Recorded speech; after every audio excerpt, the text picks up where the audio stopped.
je vous présente mes invités. Ce sont Josiane Boulab Ayoub, qui est professeur émérite de philosophie à l'Université de l'UQAM et qui est aussi la titulaire... mais pour l'instant, on va dire titulaire de la chaire UNESCO d'études des fondements philosophiques de la justice et de la société démocratique. C'est d'ailleurs elle, il y a 22 ans, qui a fondé cette chaire. Et je vous présente mon ancien prof de philosophie, Jean-Marc Narbonne, qui est titulaire de la chaire de recherche du Canada en antiquité critique et en modernité émergente. Donc, on est en fait 3 générations de philosophes. Hein?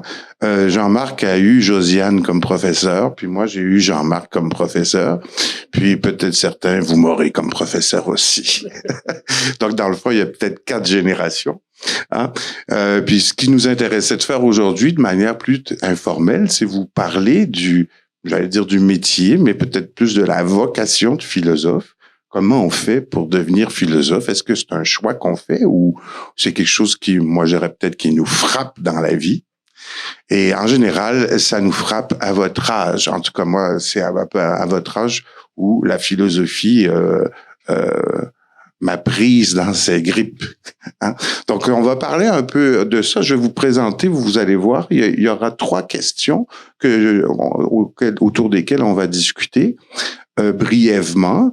On va se demander comment êtes-vous arrivé à étudier la philo, puis pourquoi. C'était pas juste parce que c'était obligatoire au cégep, hein, mais pourquoi on s'est engagé dans des longues études universitaires en philo.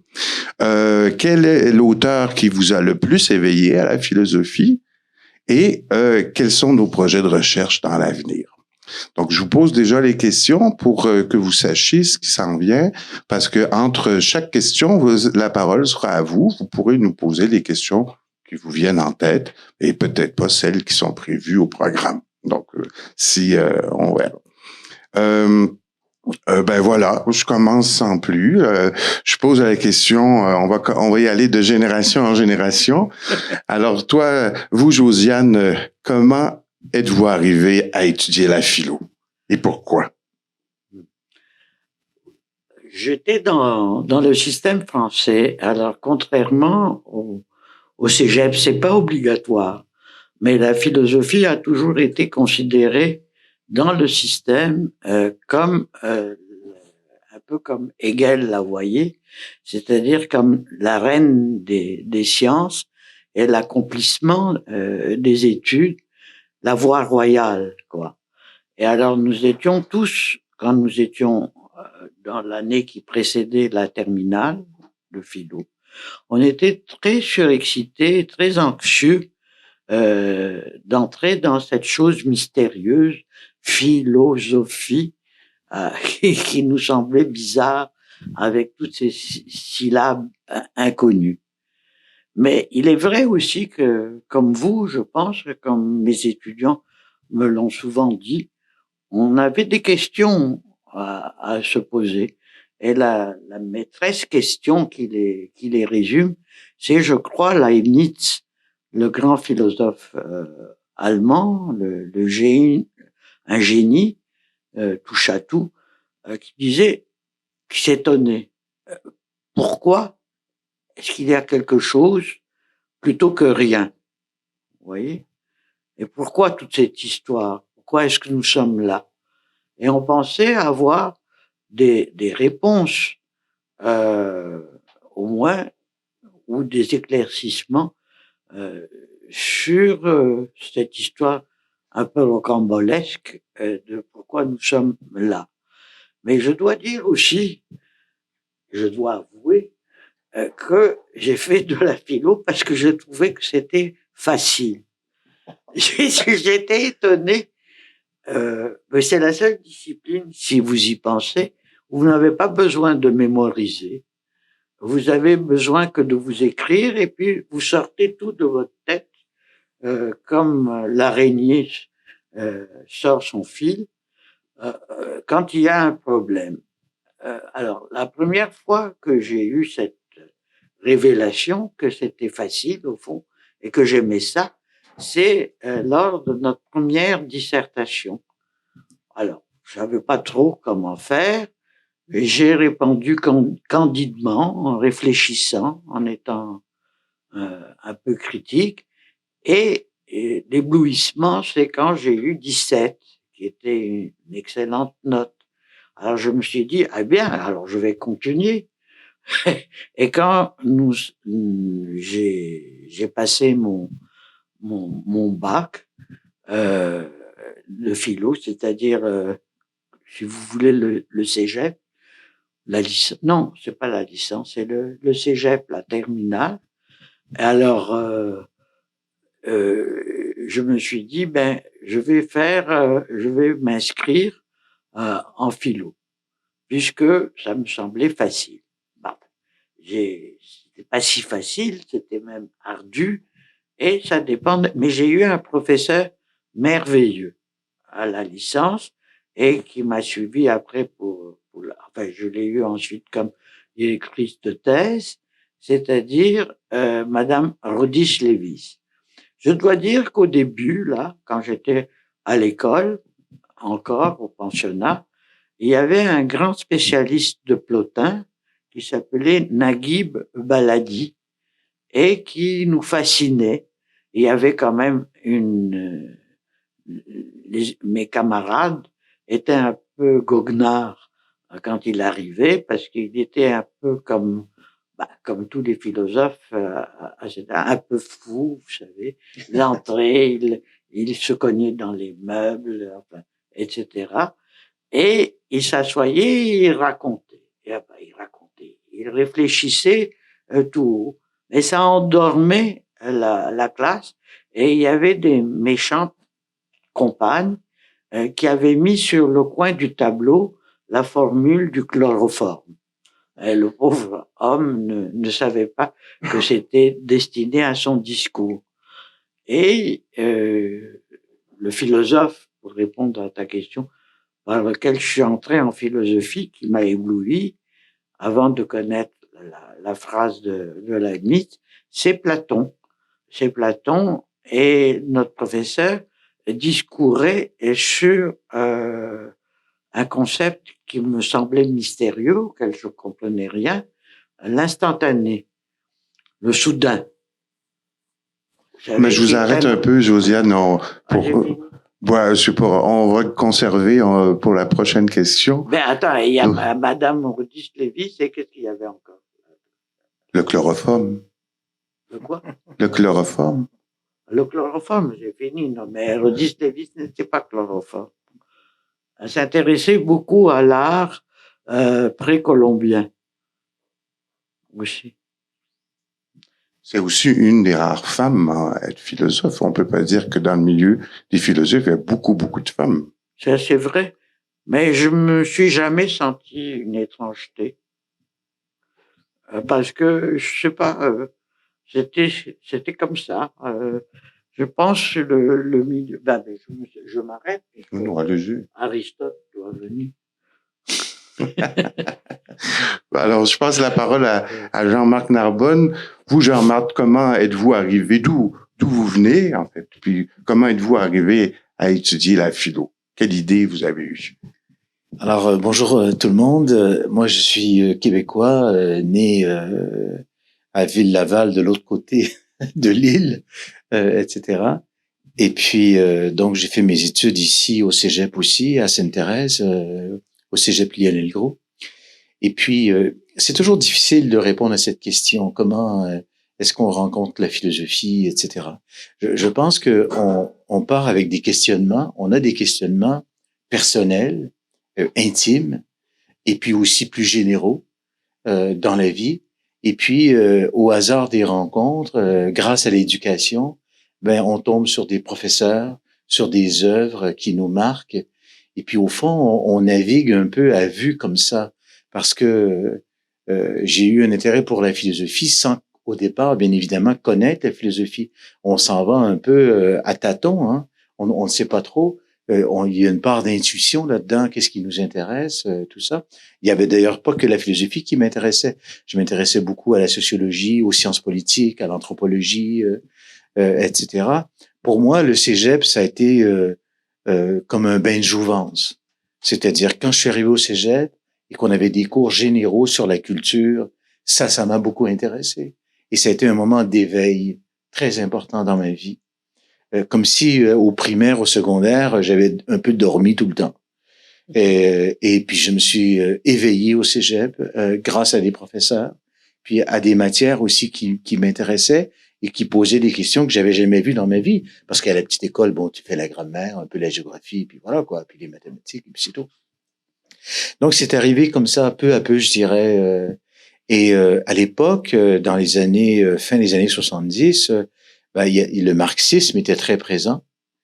Et puis il y avait aussi le freudisme c'était vraiment à cette époque-là, et la philosophie qu'on nous présentait, c'était un peu ça.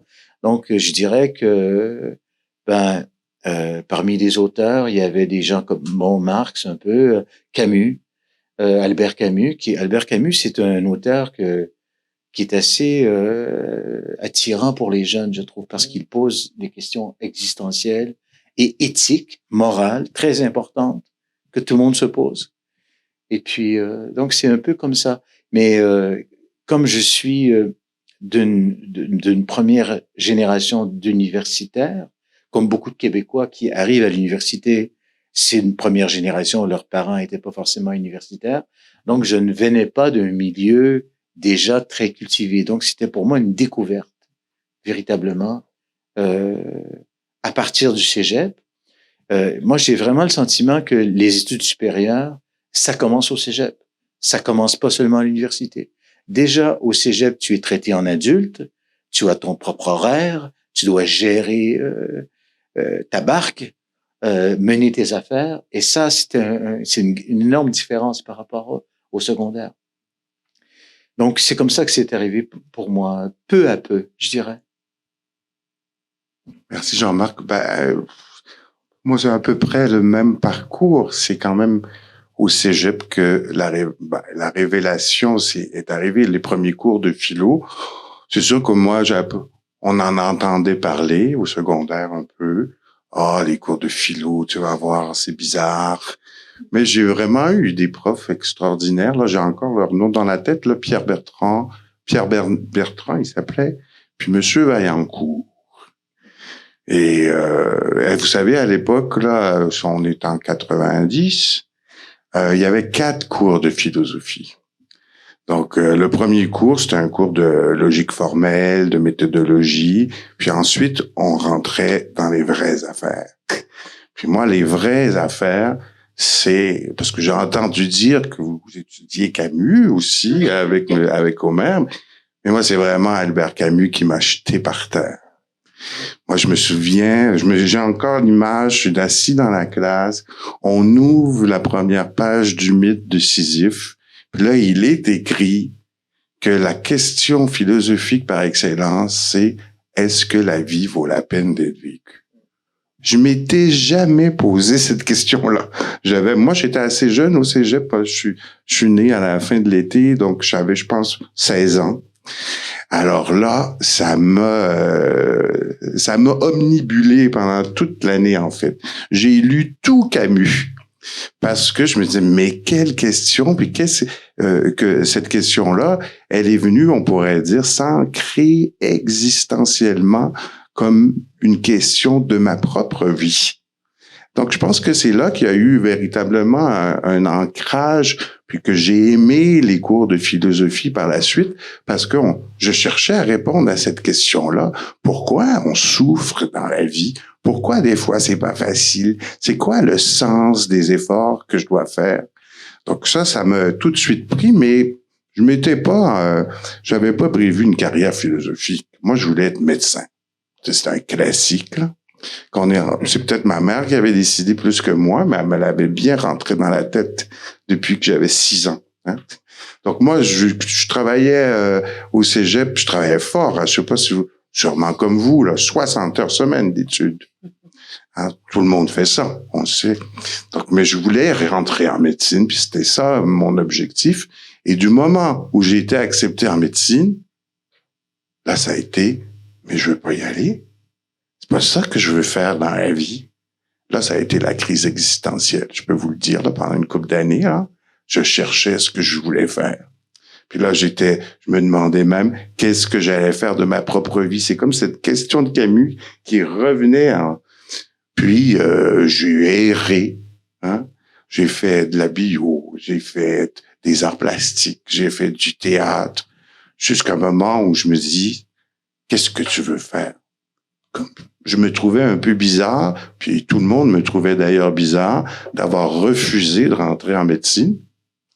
Mais je me suis dit, je vais essayer de me comprendre moi-même d'abord.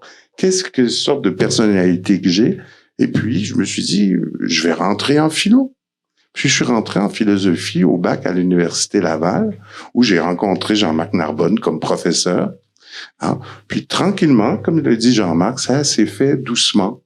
Hein? J'ai exploré la philosophie, puis j'ai fait la maîtrise, puis ensuite le doctorat. Puis ça s'est fait tout doucement. Puis encore aujourd'hui, je fais encore de la recherche en philosophie parce que la question de la vie ou la question de l'existence, on va dire, elle n'a pas une réponse toute faite.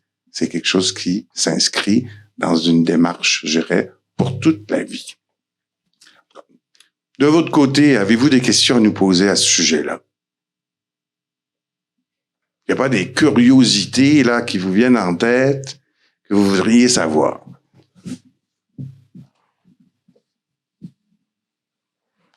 Ah, c'est classique. Mais moi, j'ai une question pour Josiane.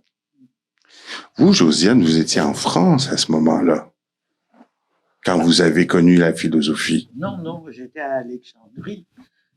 Vous pouvez mettre le micro. J'étais à Alexandrie.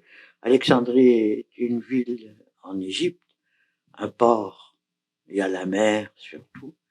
Et j'ai fait ma philo cégepienne, si on peut dire, là, et puis je suis parti à Lyon, qui est aussi une belle ville en France. C'est là où j'ai connu Madame Rhodys Lévis, qui a été marquante, parce qu'elle m'a appris deux choses. Il faut obéir au texte et il ne faut pas faire des envolées métaphysiques, être sobre et croire en la force de la raison, la puissance de la raison. Je suis encore rationaliste et je trouve que c'est une consolation. Mais je n'ai pas été comme vous, adepte de Camus. Ma fille aussi l'a été, mais des mots de Jean-Paul Sartre. Et puis des livres. Parce qu'il n'y a pas que la philo. Si vous voulez continuer en philosophie, il faut aimer les arts, il faut aimer la lecture, il faut aimer la réflexion, les mécanos, comme disait Descartes aussi, les mots croisés. Ouais. Voilà. Mais c'est pas possible. Vous devez avoir des questions qui vous. Est-ce que vous n'aimez pas construire, échafauder des choses? Même si ça vous semble ridicule, il faut que vous le disiez. Je sais, c'est intime, cet exercice que nous faisons, mais c'est ça la philosophie aussi. C'est tirer du fond de soi-même ce qu'il y a à dire sur la réalité, sur l'événement, sur les faits. Voyons, on va demander à Homère. Qu'est-ce qui est... Vous avez mentionné Descartes. Et là, il y a beaucoup de gens qui travaillent sur Descartes en ce moment. Bon? Donc, si vous aviez comme une idée ou quelque chose qui vous a vraiment marqué chez Descartes, vous avez dit le rationalisme, par exemple, je ne sais pas, et dans votre ouvrage, votre biographie, vous en avez parlé aussi un peu.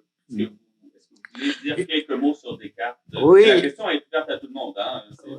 Et il y a deux choses chez Descartes qui m'ont frappé. D'abord, c'est pas original, c'est ce que dit Hegel, c'est ce retournement où on va de l'objet au sujet, mais dans l'instant, hein, et on est maître de soi, de l'univers.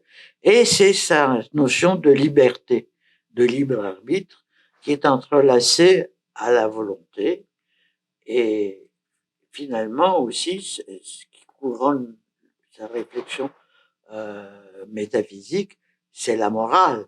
La morale où il veut être un philosophe et pas un médecin, et non pas, c'est dans le traité des passions, et ce qu'il dit à la princesse Élisabeth, hein, la liberté qui nous rend presque semblables à Dieu, et qui conduit, qui débouche, ce qui est très beau chez lui, la générosité, c'est-à-dire l'estime de soi. Mais c'est pas un vieux crouton Descartes, vous comprenez? Il, il a la volupté de la vertu. Il faut être heureux en faisant, en cherchant le souverain bien, et c'est à ce prix qu'on goûte les douceurs de la vie. C'est un eudémonisme chez Descartes qu'on oublie très souvent. Et c'est le plus sympathique des philosophes, je crois, parce que c'est le plus vivant, le plus familier, le plus accessible aussi, qui soit, et qui nous apprend à compter sur l'esprit critique. Vous savez, à la Révolution française, on voulait panthéoniser Descartes, c'est-à-dire le mettre au Panthéon, et il fallait faire un rapport sur ses qualités. Eh bien, ils ont vu chez Descartes, c'est le poète Chénier qui le dit, le chef des conjurés, c'est-à-dire celui qui a secoué le premier la tyrannie et les puissances d'autorité. Alors, la leçon de Descartes, c'est la liberté. La liberté et le fait que vous pouvez compter sur vos propres forces pour arriver au bout des choses. Voilà. Merci, Josiane. Jean, oui? Oui, allez-y.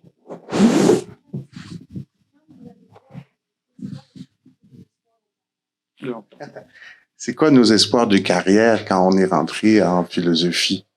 Ah oui, il y a d'être professeur, d'être journaliste, d'être politicien.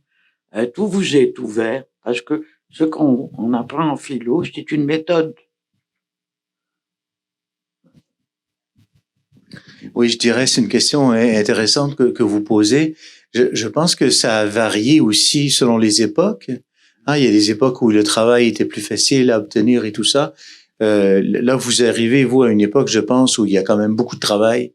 Et il y a beaucoup d'offres pour les jeunes. Tant mieux, profitez-en. Mais moi, je dirais, je suis d'accord avec ce que Josiane vient de dire, c'est que en philosophie, on apprend à écrire, à rédiger, à raisonner, à ramasser ses idées, à construire des arguments, etc. Et ce sont des outils très précieux pour toutes les disciplines ensuite. Et moi, je sais que, bon, je suis à l'Université Laval, on a beaucoup d'étudiants qui trouvent des postes, notamment dans la fonction publique québécoise ou même fédérale, parce qu'ils ont ces qualités générales-là que les gens ne trouvent pas, comment rédiger des rapports, etc. Organiser la recherche, oui, ce sont je dirais, des capacités transversales et qui, en ce sens-là, sont très utiles. Ça, c'est un premier point. Puis l'autre point, vous savez, une vie humaine n'est pas tracée d'avance. Donc, on ne sait pas sur quoi on va aboutir. On fait des recherches, on s'instruit, on se dote de connaissances pour l'avenir, mais ensuite, le parcours, quelle forme il va prendre, personne ne peut le savoir. Si je regarde ma propre carrière, je ne savais pas d'avance qu'elle prendrait ce cours-là. Vous comprenez ce que je veux dire? Parce qu'au fur et à mesure où on avance sur le chemin, ben on voit un petit peu plus loin. Mais moi, souvent, je dis, je pense, faut pas regarder la montagne parce que c'est décourageant. Dire, j'ai tout ça à faire. Mais il faut regarder un peu devant soi. Bon, on peut des fois jeter un petit coup d'œil sur la montagne, c'est pas grave. Mais je veux dire, faut pas s'immobiliser ou se paralyser à cause de ça et se rendre incapable de faire quoi que ce soit. Mais le chemin s'éclaire au fur et à mesure. Donc, pour vous, si vous étudiez en philosophie ou d'autres étudiants, comment ça va se passer? Personne ne peut le dire. Vous voyez ce que je veux dire? Mais au moins, tant qu'on fait quelque chose, qu'on s'instruit et qu'on se dote de capacités et de connaissances, ben, c'est jamais perdu. Moi, je rajouterais, moi, quand je suis rentré en philo, mon but, c'était pas de travailler. Justement, je voulais tellement pas travailler que j'ai étudié jusqu'à 38 ans. J'ai étiré la sauce le plus longtemps possible. Mais vous savez, travailler, c'est pas le but de la vie. Le but de la vie, c'est d'être heureux. Exact, j'allais Hein? C'est ça que vous voulez. C'est Josiane qui me le dit. Puis, une fois, comme je racontais, quand je suis rentré en philo, ben, je me suis passionné pour ça. Puis, je me suis pas c'est sûr que j'ai travaillé. J'ai été serveur, j'ai été palefrenier, j'ai été toutes sortes de choses. Hein, parce que j'avais une nécessité financière. Mais ensuite, comme je disais, c'est pas un but. Puis c'est vrai que vous êtes aujourd'hui très sous pression pour trouver un travail. On est en pénurie de main-d'œuvre. Il y a des techniques qui sous cégep. On a besoin de vous. Mais moi, je dirais, laissez-vous pas prendre là-dedans. Josiane, voulez-vous... J'abonde dans ton Avec le micro. J'abonde dans ton sens. Vous savez, l'important, c'est d'être heureux dans ce qu'on fait, que ce soit en philo ou si on a la chance de travailler dans quelque chose qui nous plaît, où nous épanouissons, on est très privilégié. Sinon, il faut être, comme on dit en philo, stoïcien et endurer les vexations et les méchancetés de votre entourage et rentrer chez vous dans votre jardin secret, lire, écouter de la musique. Ayez toujours un plan B de bonheur. Voilà. Oui.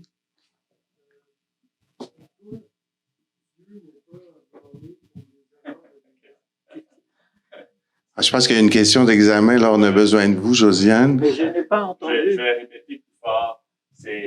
On pose la question, entre autres, dans la méditation 4. Oui. Pourquoi Dieu n'est pas la source de l'erreur chez Descartes? Donc, Descartes explique la source de l'erreur. Mais, oui. Pourquoi? Mais c'est parce que c'est très intéressant et il en fait le propre de l'homme, l'erreur.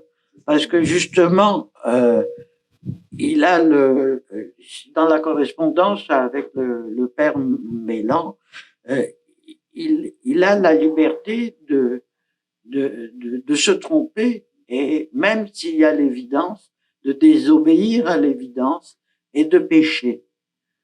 Et c'est à ce prix qu'on est responsable. Hein? Si tout était déterminé et que Dieu ou la fatalité nous faisait que nous ne nous trompions pas, eh ben, on vaudrait rien.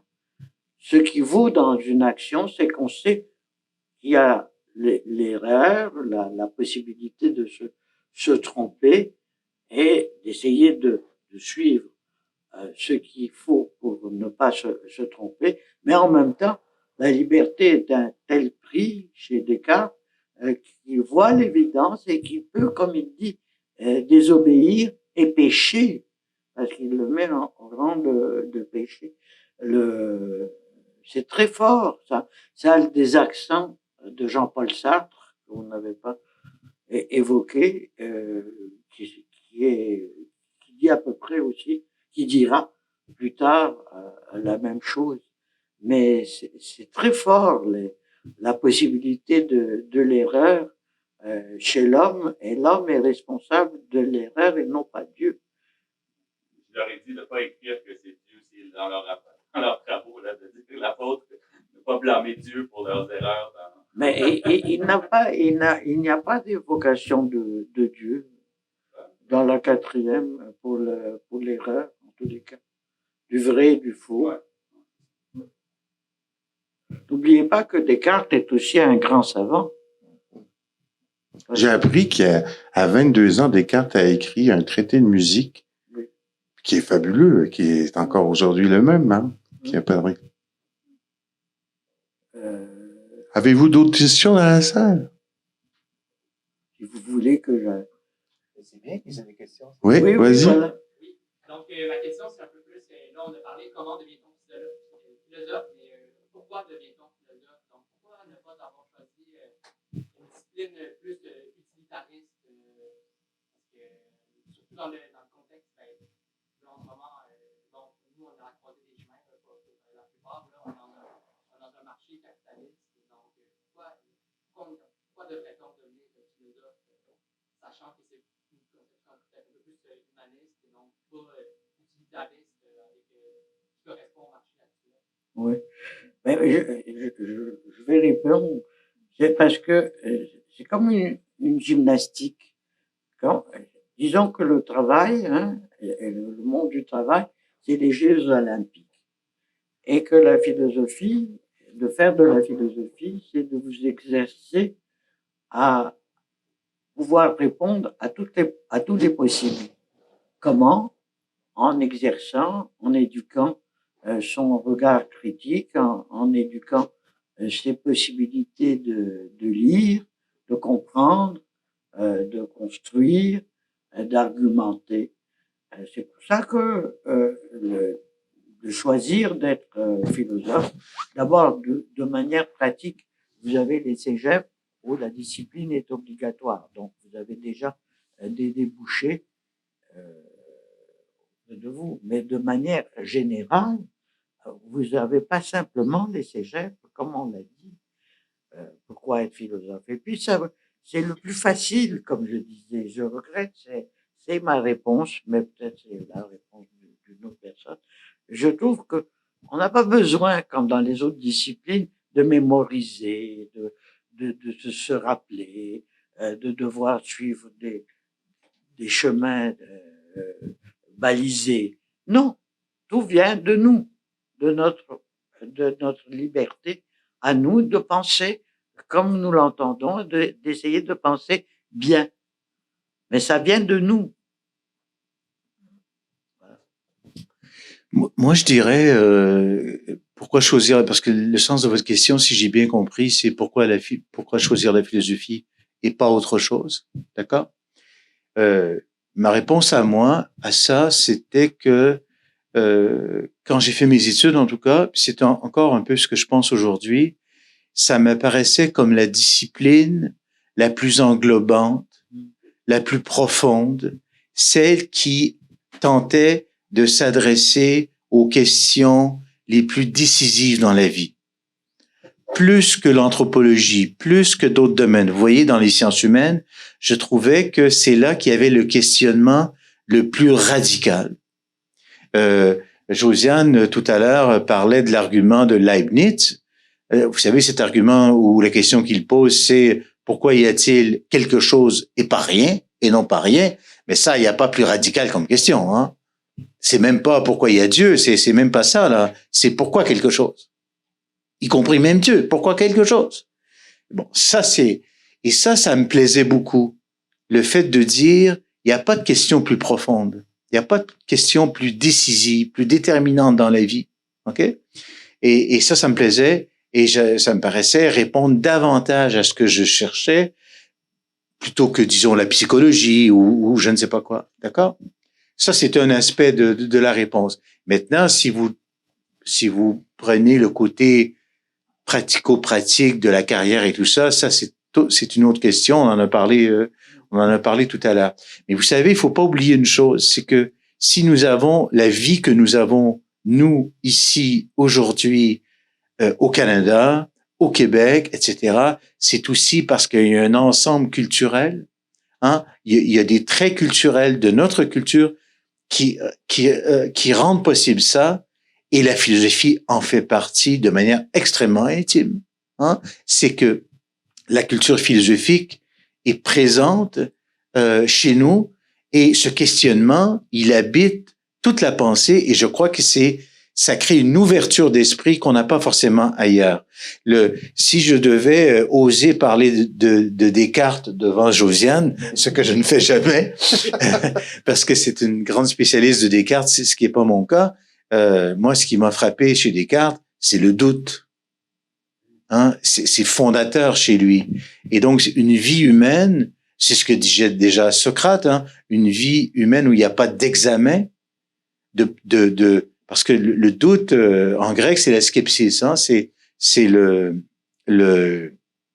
plutôt mettre en doute, hein, énoncer les doutes, pas forcément être sceptique soi-même, pas l'humain douteux, mais mettre les choses en question.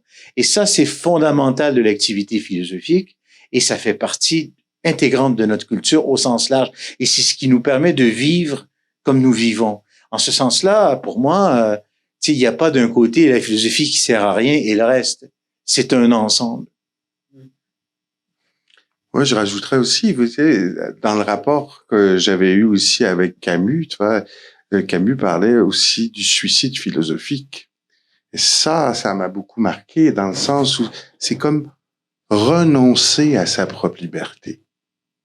S'engager dans un courant qui attend de nous des choses utiles. Hein? Moi, il y a eu une révolte, on pourrait dire, pourquoi j'ai fait de la philo? Parce que je voulais être libre. Parce que je voulais être un être humain pleinement, ouvrir toutes les capacités et pas rentrer dans le moule. Et il y a un esprit de révolte, on pourrait dire aussi là-dedans. Oui, il y a une prédisposition avec la philosophie ou l'enseignement philosophique ou la pratique philosophique à la rébellion, à la révolte. Et ce qui est le plus beau chez un être humain, c'est vraiment de se révolter. On a raison de se révolter. C'est-à-dire de ne pas accepter les choses là comme si on était des animaux, des pourceaux, comme dirait notre ami Platon, pas Aristote. Enfin, mais je ne sais pas, il faut être vous-même, voilà. Et vous verrez bien, suivant les aléas de l'existence, ce que vous ferez. Mais ce que la philosophie vous aura donné comme bagage, c'est la capacité de réfléchir, de mettre en doute, d'être critique et de comprendre ce qui se passe. Donc j'enchaînerai un peu. On sait que c'est beaucoup Descartes qui vous a marqué, Josiane. Mais vous, Jean-Marc, quel est l'auteur qui vous a saisi la première fois le plus? La première fois, comme je dis... Est-ce que tu veux prendre ton micro? La première fois, comme j'ai dit, c'était au cégep, c'était un peu Marx, Camus et tout ça, parce que chez Camus, il y a beaucoup la question de l'engagement et de l'intégrité, de l'authenticité d'une vie humaine. Et ça, pour moi, c'est très important. Et ça m'éblouissait au fond, la lecture de Camus à cause de ça. Mais ensuite, quand j'ai avancé dans les études, je pense que moi, mon aspiration, c'était de comprendre pourquoi nous vivons comme nous vivons, pourquoi notre culture est comme elle est, d'où nous venons, qu'est-ce que nous sommes. Et donc, j'ai opéré une sorte de régression dans le temps jusqu'au grec. Et j'ai connu la pensée classique avec Josiane à l'Université du Québec à Montréal et ça m'a beaucoup intéressé. Ensuite, je suis remonté jusqu'à Saint-Augustin, jusqu'au latin. Et puis, mais j'avais vraiment ce désir ardent d'aller aux sources de la culture occidentale et de savoir, mais pourquoi c'est comme ça qu'on est, nous? Hein? Pourquoi on vit en démocratie? Pourquoi c'est pas comme en Iran ou en Corée du Nord, etc. C'est quoi le cadre qui fait que nous vivons comme nous vivons? Comment l'expliquer? Et c'est en remontant jusqu'au grec que j'ai trouvé une partie de la réponse et par quoi j'ai été fasciné. Et parmi les auteurs grecs, c'est Aristote qui m'a le plus séduit, je dirais. Je sais qu'Aristote, vous le voyez pas beaucoup, je pense, au cégep. Hein? Je sais pas si vous le voyez, si vous lisez des textes d'Aristote. C'est pas un auteur facile. Peut-être que vous lisez davantage du Platon. Je ne sais pas ce qu'on vous fait lire. Peut-être le banquet ou quelque chose comme ça, ce qui est assez courant. Mais moi, les dialogues platoniciens, ça me fatiguait un peu. Je trouve ça trop long pour rien. Tourner autour du pot, le jeu. Ça m'a toujours bien endormi. Ah oui, bon, ben voilà. Et donc, mais Aristote a été un éblouissement véritablement, surtout la question de l'être, la question des sens multiples de l'être. Qu'est-ce que c'est que l'existence? Et ça a été, je crois, un moment marquant dans mes études. Et puis, même si j'ai fait autre chose ensuite après et tout ça. Et je dirais que ce serait Aristote, je crois, qui m'a le plus frappé. La métaphysique, le questionnement métaphysique. Déjà le mot, hein, les métaphysiques, qu'est-ce que ça veut dire la métaphysique? C'est quoi cette affaire-là? À quoi ça sert? Et puis ça passe par où, etc. Il y avait quelque chose de très mystérieux. Quand je suis arrivé à l'université, au départ, je m'étais inscrit en sciences politiques. Mais j'ai changé quelques jours après parce que je trouvais justement que c'était pas forcément peut-être assez fondamental comme questionnement. Et là, je suis allé voir les cours en philosophie, parmi lesquels ceux que tu donnais. Et puis, je trouvais ça mystérieux, les titres. Je disais, c'est intéressant, ça, je comprends pas trop ce que ça veut dire, mais ça a l'air très profond et très intéressant. Et c'est cette attirance, donc, pour des réponses ultimes. Je pense qu'il y avait ce désir de réponse dernière. Et vous, Josiane, Platon, c'est ennuyant ou... Platon, au début... Voulez-vous mettre le micro? Platon, au commencement, à cause de ses réflexions sur le temps, et puis Descartes, mais après, j'ai continué, moi. C'est-à-dire, je ne suis pas la femme d'un seul philosophe.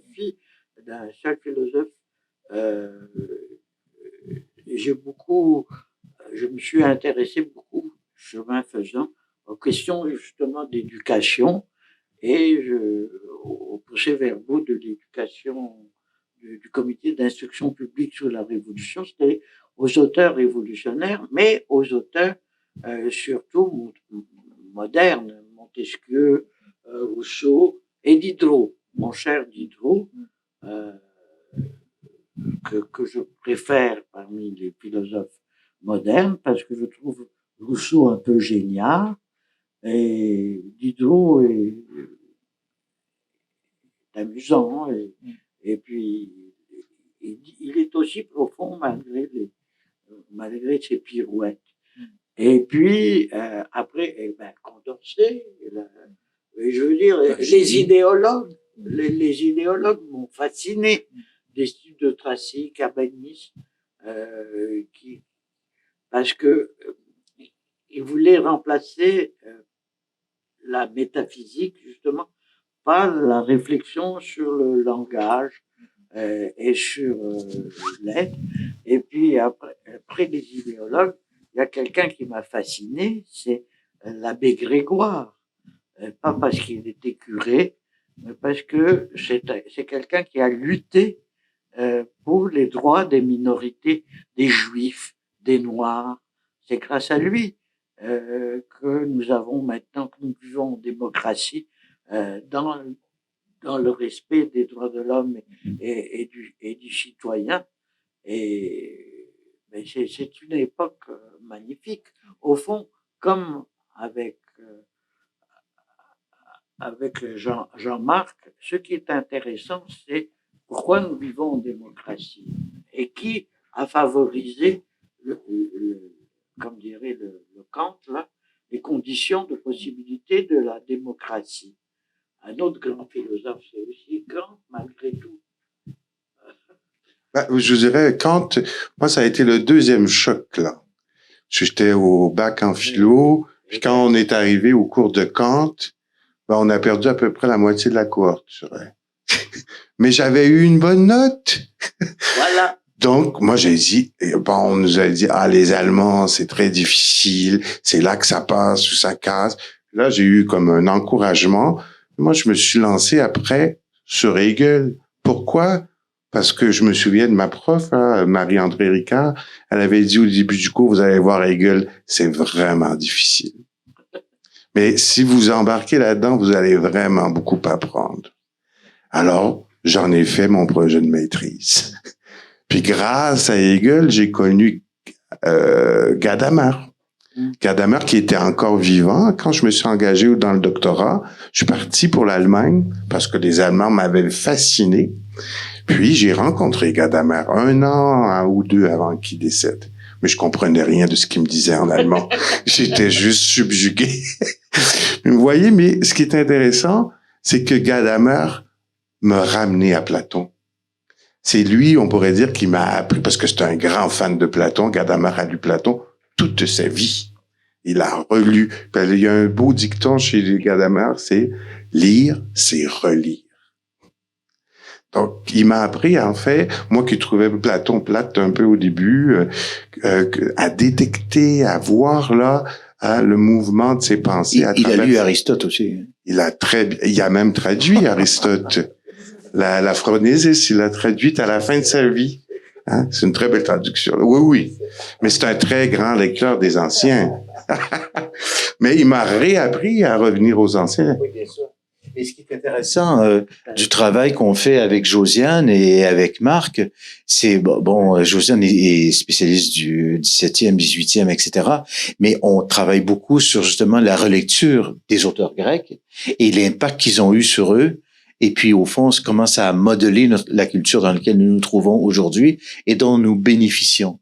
Donc, en ce sens-là, il y a un dialogue incessant avec le passé, avec le présent. Vous voyez ce que je veux dire? C'est pas quelque chose de poussiéreux, là. Je veux dire, on retourne vers les anciens ou vers le 17e siècle, à l'époque classique, pour raviver les questions qui nous intéressent aujourd'hui. C'est un dialogue continu avec les gens dont nous avons hérité.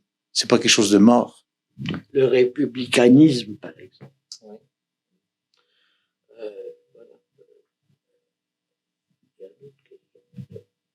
Oui, vas-y. J'ai une question parce que vous êtes tous les 3 professeurs. Qu'est-ce que vous pensez du système éducatif, de la philosophie, comment il est utilisé, puis est-ce qu'il pourrait y avoir des améliorations?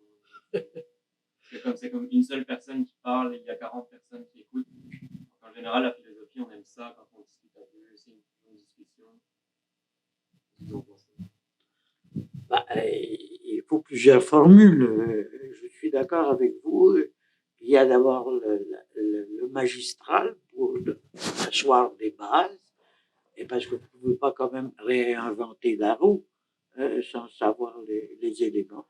Et ensuite, ce qui est sympathique, c'est de travailler en atelier, de discuter avec les professeurs. Mais vos professeurs font ces 3 formes, ces 3 modalités. Et puis, il faut dire, à la décharge des profs, c'est que c'est inhumain d'avoir 45 personnes dans un cours. Qu'est-ce que vous voulez faire avec 45 personnes? À moins que de les diviser en 2, mais les autorités n'aiment pas beaucoup ça. Je me rappelle parce que moi j'ai été aussi au cégep, mais on n'avait pas des étudiants, des classes, des groupes courts où il y avait plus que 30. Et alors c'était agréable de pouvoir discuter, parler, etc. Chacun donnait son avis, on rectifie. C'est très difficile pour un professeur de faire comme Socrate, je veux dire, parce qu'il faut, non, parce que c'est difficile de corriger, de maintenir le cap sans se laisser emporter par ou l'émotion, la rhétorique, ou ce que vous voulez. Moi, j'aime beaucoup comme exercice, non seulement naturellement de parler, mais d'explication de texte. Parce que là, l'étudiant n'a pas besoin d'aller faire du copier-coller dans Wikipédia ou tout ça. Il a à regarder un texte, à le comprendre et à dire ce qu'il pense du texte. Puisque vous aimez qu'on dise, que chacun dise ce qu'il pense, ben voilà. Je trouve que c'est une très bonne question.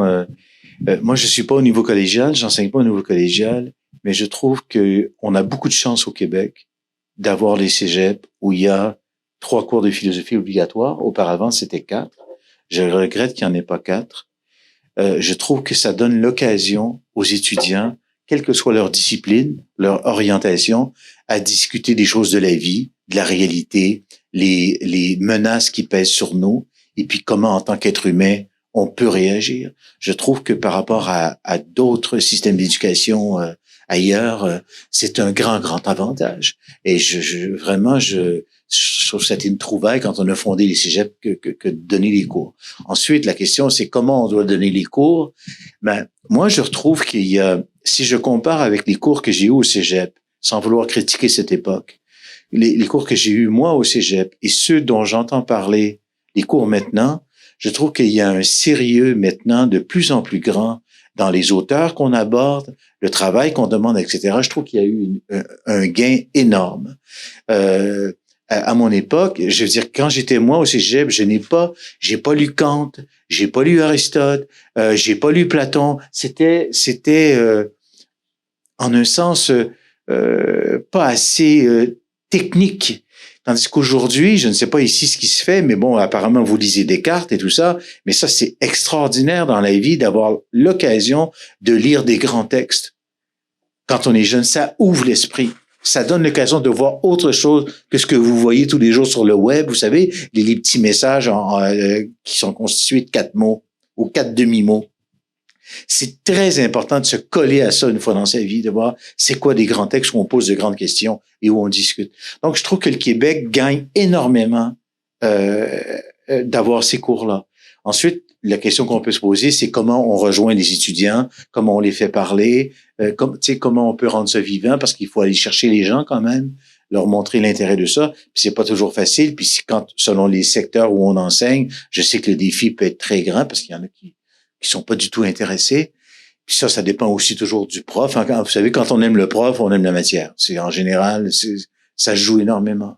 Donc voilà ce que je dirais. Ouais, c'est une question qui en ce moment m'intéresse vraiment beaucoup. Puis je suis sûr que tous les profs de cégep diraient la même chose que toi. Qu'est-ce qu'on fait avec 45 étudiants? C'est comme si avec le temps, on avait oublié pourquoi on enseigne la philo au cégep. C'est comme le disait Jean-Marc, vous savez, il a fait qu'il y a, là, pour l'instant, c'est 150 heures de philo obligatoire dans un parcours collégial pour tout le monde. Avant, c'était 60 heures de plus. Hein? Puis qu'est-ce que ça vient faire? C'est dans notre parcours collégial. Ben, c'est comme si on avait oublié avec le temps que c'est un choix social que le Québec a fait en créant les cégeps. C'est unique au monde, ce nombre d'heures de philosophie consacrées à la jeunesse. Si on ne fait ça, ça remonte au rapport Parent dans les années 70, là, si vous voulez. On a oublié que le but, avant la philosophie, là, c'était pour l'élite. C'était pour le cours classique. Un peu comme Josiane a expliqué dans son parcours, ça arrivait à la fin. Puis la littérature, puis les grandes questions. Il y a personne qui avait accès à ce savoir-là s'il n'était pas déjà inscrit dans une élite intellectuelle. Puis le Québec a choisi de démocratiser la philosophie à tous les jeunes, à tous les apprenants, en formant puis en créant le cégep. C'est ça le but du cégep. C'est de créer une nouvelle société éclairée. Hein? Peut-être que ça fait du bien de se leur dire. Parce que des fois, on comprend pas pourquoi on enseigne la philo. Qu'est-ce que ça vient faire? Pourquoi je vais à ce cours-là? Pourquoi il est obligatoire? Ben, parce qu'on croit au génie de la jeunesse au Québec. Puis on vise à ce moment à développer une culture intellectuelle pour former un citoyen global puis éclairé qui participe à une société en marche. C'est ça l'idéal de la révolution tranquille, dans le fond. Hein? Oui? Moi, mes rapports de parents, ça date des années 60. Si on est en 2022, si vraiment, comme vous dites, là, si on est unique au Canada, on serait vraiment numéro un partout.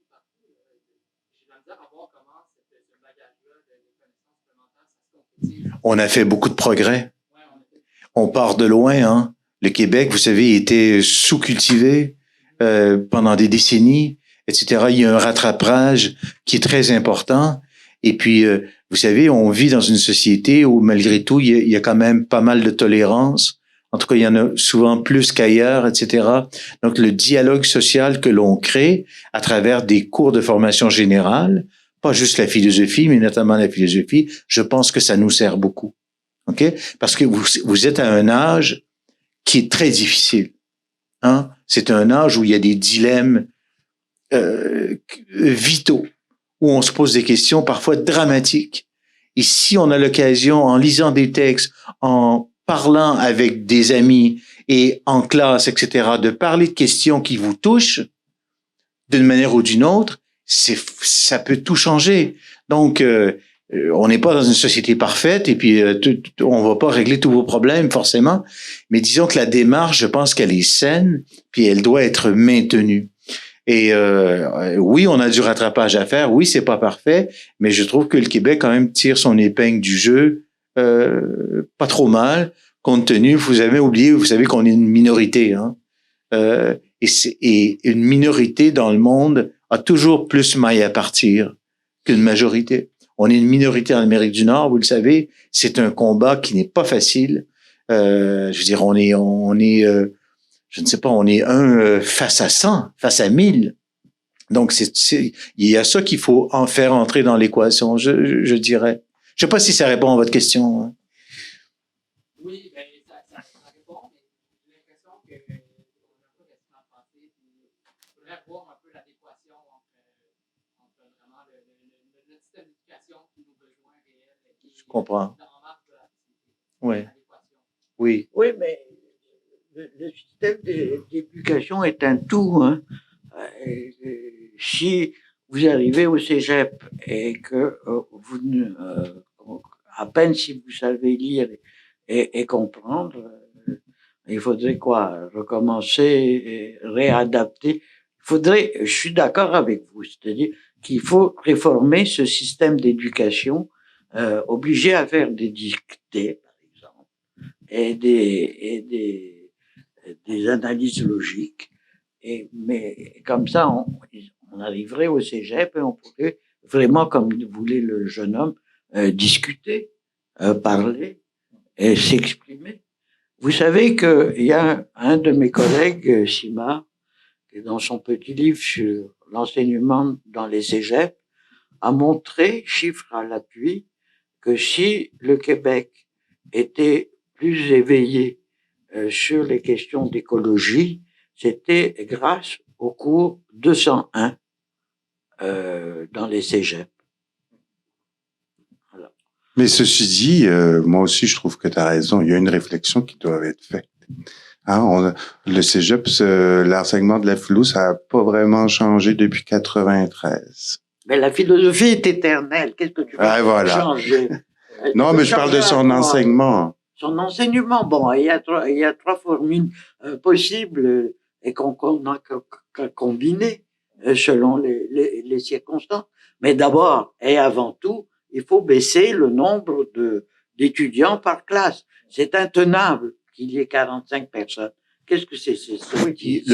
Pour moi, ce qui est fondamental, c'est qu'on est dans une culture du dialogue. Je dialogue avec vous. Voilà. Vous comprenez? Vous me posez des questions, j'y réponds bien ou mal, peu importe, mais on est dans le dialogue. Donc, on peut se parler, il y a une entente entre nous.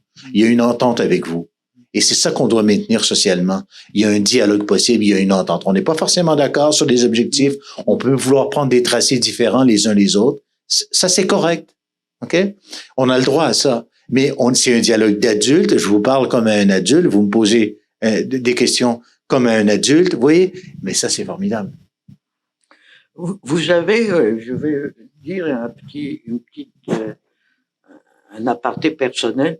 Au début du rapport parent, hein, j'étais moi au cégep et on avait organisé un colloque pour faire parler les gens Mais vous étiez enseignante à Brébeuf à ce J'étais moment-là. enseignante, pas à Brébeuf, au Vieux-Montréal. Oh, pardon. Non, avec la plèbe. Alors, on avait fait venir les gens du rapport parent et la sœur Roquet avait dit, je me rappellerai ça toujours, toute ma vie. Ah oui, on a eu tort de mettre des cours de philo parce qu'on pensait donner des cours de morale. Alors on lui a dit, mais pourquoi des cours de morale? Pour habituer des gens à être des brebis dociles. Oui, elle a dit, c'est terrible. La philo, ça a fait la révolution tranquille et ça a continué. Et elle n'a pas déchu la philo de ça.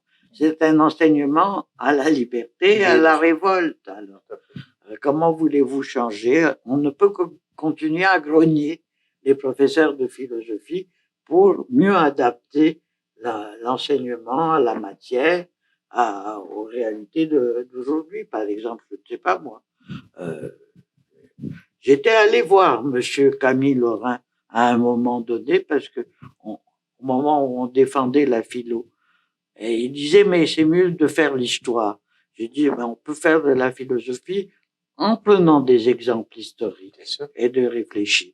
Et il était d'accord et c'est lui qui a maintenu le 4e cours à l'époque. Et voilà. Il y a du progrès, comme vous dites. Si je comprends bien la question, c'est ça, c'est aussi que, si je comprends bien ce que vous expliquez, c'est que c'est là aussi pour garantir ces conditions démocratiques. Et c'est toujours menacé, ça, peut-être moins ici qu'ailleurs, mais quand même, et si on voit ce qui se passe en Russie, peut-être qu'on aurait aimé qu'il passe un peu plus de philo, et puis même en Amérique, ce qui s'est passé récemment, on a eu peur qu'il y ait un basculement antidémocratique avec les manières de réagir au vote et tout. Donc, je ne sais pas si c'est un petit peu ça. Je ne sais pas si c'est bien compris. Mais c'est que j'ai l'impression qu'on dans les commandes, mais on nous l'impose. C'est un tel, on nous l'impose, là, dans le sens que c'est cet aspect-là là, qui vient un peu plus nous déranger, qui soit vraiment imposé, dans le sens que si on est tous là ici, c'est parce qu'on nous l'impose. Oui. Mais vous savez, la culture est toujours un peu imposée. On arrive dans une culture. Tu sais, on ne naît pas de la cuisse de Jupiter. Hein. Je veux dire, on arrive dans quelque chose qui est déjà construit. Mais le point, c'est que vous avez le droit de réagir. Vous pouvez réagir à cette culture. Vous pouvez vous y intégrer, mais vous pouvez poser des questions, vous aussi, et la remettre en cause. C'est ça le privilège. Vous comprenez? Moi, c'est comme ça que je le vois. Tu sais, vous savez, la contrainte, c'est normal qu'il y ait des contraintes. La vie en société implique des limitations. C'est inévitable. Je peux pas faire ce que je veux. Je peux pas faire ce que je veux avec vous. Et c'est réciproque. Hein? Il y a un contrat entre nous. Il y a une entente. Mais ça n'empêche pas de réagir. Vous voyez ce que je veux dire? Est-ce que la phrase de Rousseau vous choque? On vous forcera à être libre dans le contrat social.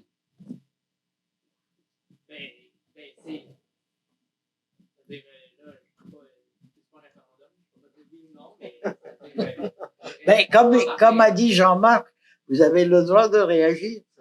Mais de vivre en société implique la contrainte, implique la loi qu'on s'est donnée si on est en démocratie, sinon non. Vous savez, juste un petit exemple qui m'est venu, je pense que tout le monde va comprendre. Quand on lit sur l'histoire de la démocratie, en Grèce notamment, on critique beaucoup les démagogues. Hein? On dit qu'il y avait des démagogues. Il y avait des gens qui prenaient la parole en public et puis on dit que c'était des démagogues. Hein? Bon, etc. Mais vous savez, en Corée du Nord, là, il n'y en a pas de démagogues.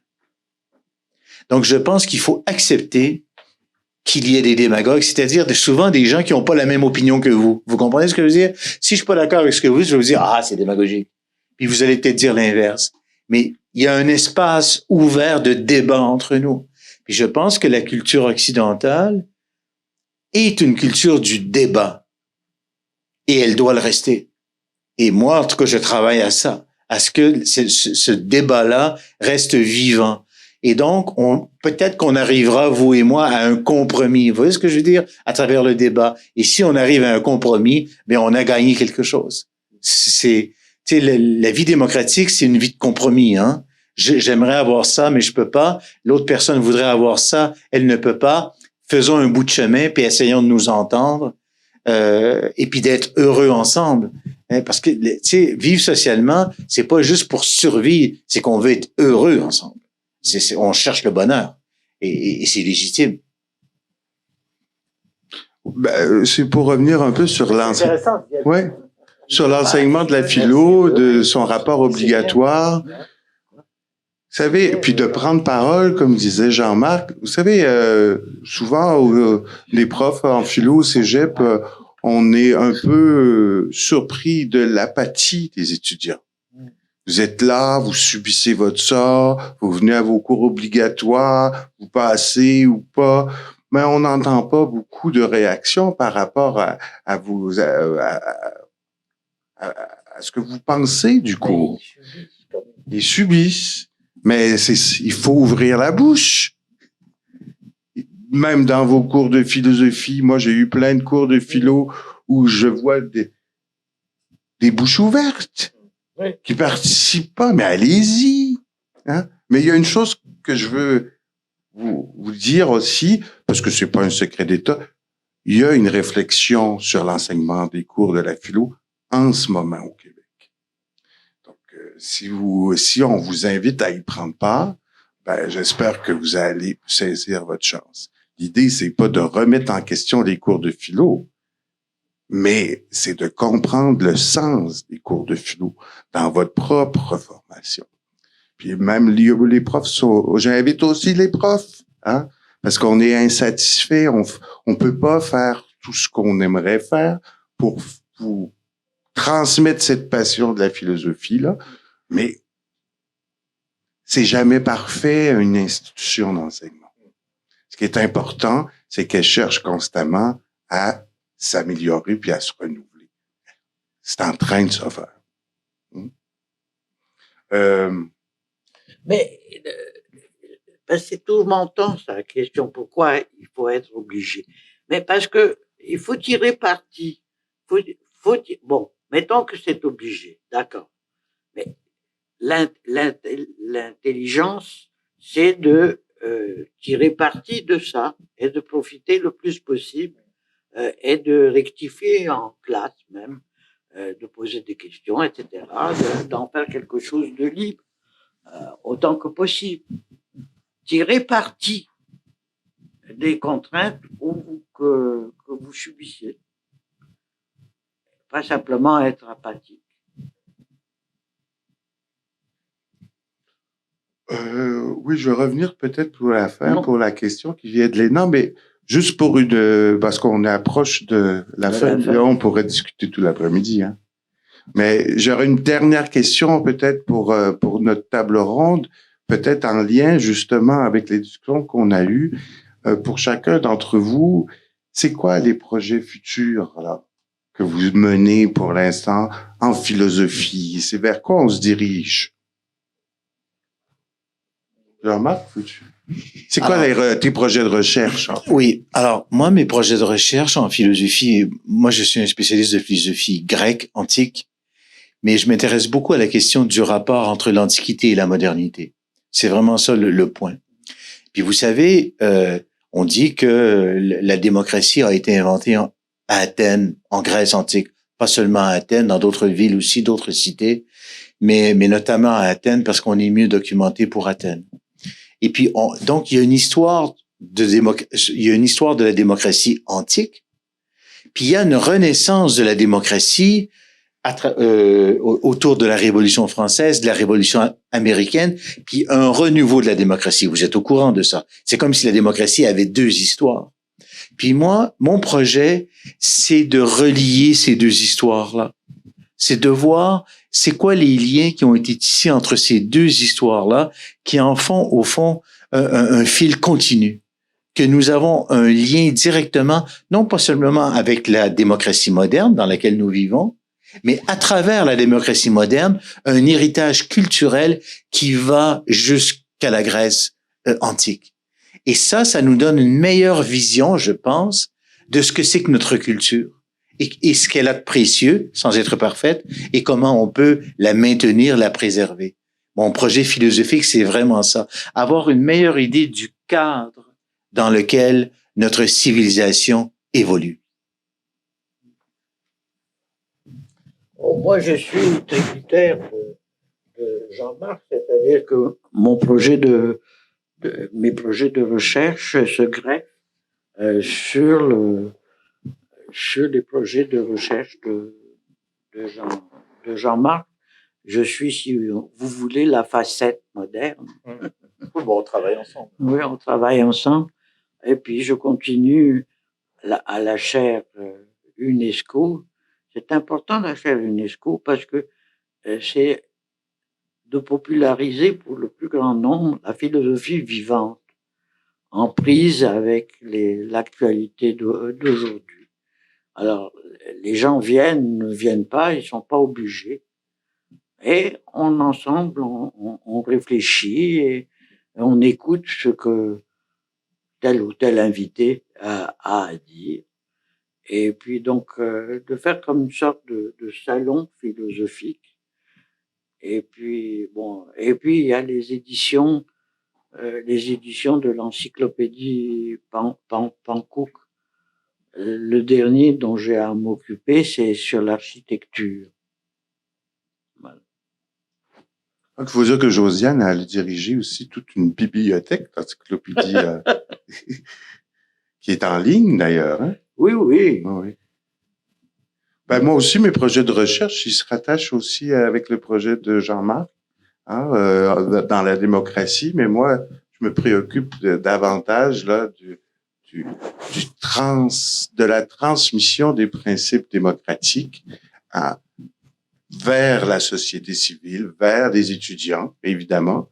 Hein, comment justement, c'est peut-être une manière de justifier ces cours de philosophie où on apprend les principes démocratiques, on les exerce, puis on les intègre dans sa propre vie. Donc moi, c'est vraiment ce qui me préoccupe le plus. Et peut-être aussi développer, même si on a un bel idéal au Québec là de rendre dans la formation générale d'avoir la philo, c'est vrai qu'on n'a pas depuis la création des cégeps beaucoup réfléchi à l'enseignement de la philo. Comment on fait pour enseigner la philo qui était auparavant réservée à l'élite à des jeunes de 17-18 ans. Moi, c'est un champ de recherche que j'ai envie de développer aussi en lien avec mes anciens professeurs. Hein, la philosophie c'est pas de l'éducation, de l'enseignement. Donc ça, c'est mon rêve, si vous voulez. Oui, il a subi notre enseignement, puis on se parle encore. C'est pas si mal. Hein, tout n'est pas mauvais dans la contrainte.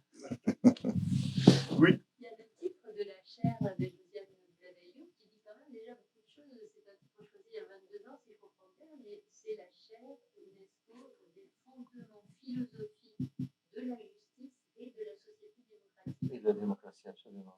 C'est un très beau titre. C'est un programme. C'est difficile à retenir, par contre. Programme. Oui, il est long. Il est long. Il est long, mais c'est un programme. Il est long, mais il est parlant. Ouais.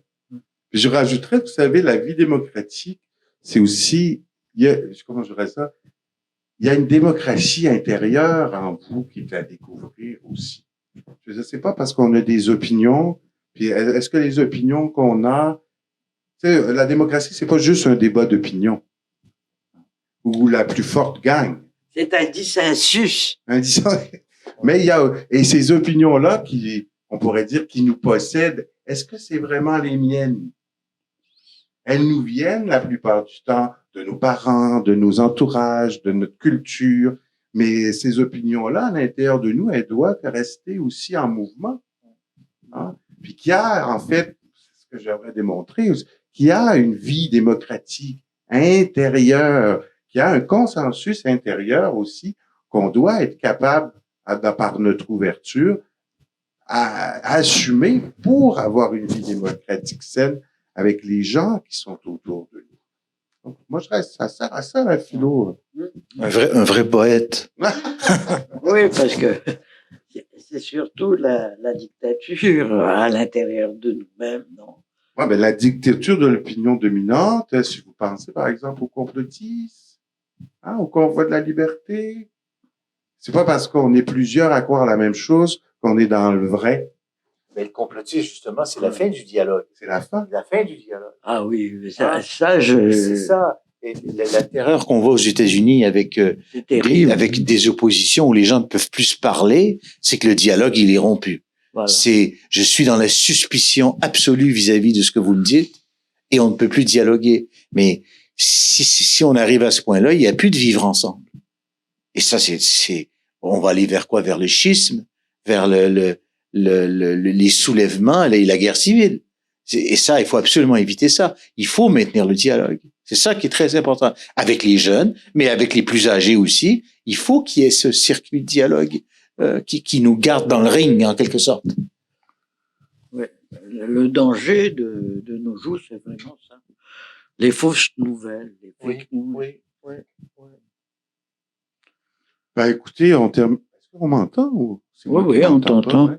Alors, on va terminer cet entretien aujourd'hui, mais juste avant, si ça vous intéresse, évidemment, je vois Josiane et Jean-Marc ont donné à la bibliothèque là un de leurs derniers ouvrages qui est très très accessible. Hein. D'abord, je vous présente les entretiens que Jean-Marc a donnés à Nicolas Comtois, de la métaphysique à l'exigence démocratique. Hein, on va le déposer ici à la bibliothèque.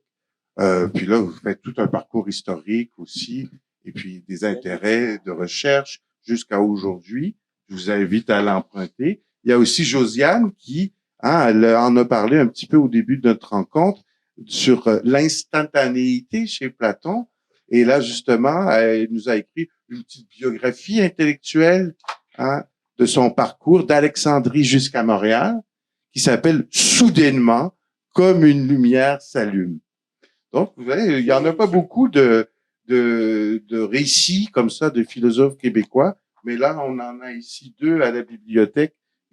Et puis, vous voyez, il y aura aussi La démocratie saisie par la pandémie. Ça, c'est le cycle de conférences qui a eu lieu à la chaire l'UNESCO. Où il y a Narbonne. Et il y a Monsieur Narbonne qui a participé, au maire aussi. On l'a ici.